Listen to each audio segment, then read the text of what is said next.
បាយទីដាប្រទីមិនចេញមានតែការងារចេះតាមណាជួយតែអង្គអត់ធឹងទេលោកគេដំណើរ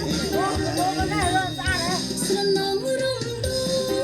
លក្រអូនណាឈប់ទាំងប្រសើរមិនដៃមកប្រា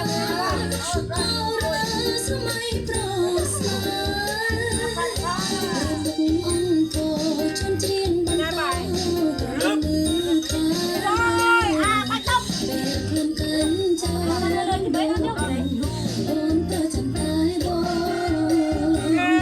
ស្រមងស្រងស្រងយើងកំពុងចែកគ្នាញ៉ាំចូលឆ្នាំដល់ស្រីរំជើរំកបងពីស្រីប្រសាទបំបី